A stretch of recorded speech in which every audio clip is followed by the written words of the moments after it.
లోకం చరిత్రను తిరగరాసిన వీరులను చూసింది. కాని మరణ శాసనాన్ని తిరగరాసిన ఏకైక వీరుడు ఆయన.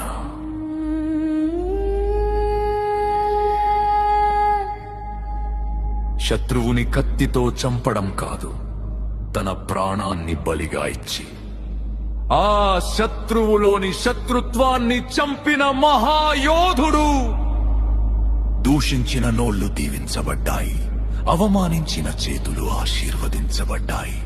ఎందుకంటే ఆయన సింహాసనంపై కూర్చున్న రాజు మాత్రమే కాదు, ప్రతి గాయాన్ని తన కౌగిలితో మాయం చేసే ప్రేమ సామ్రాజ్య చక్రవర్తి.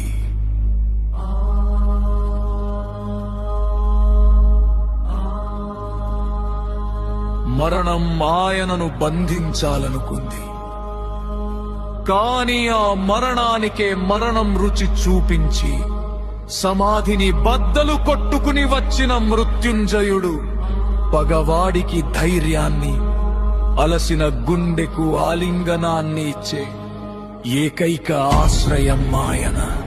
ఆయనే నా సర్వస్వం, ఆయనే నా యేసుక్రీస్తు.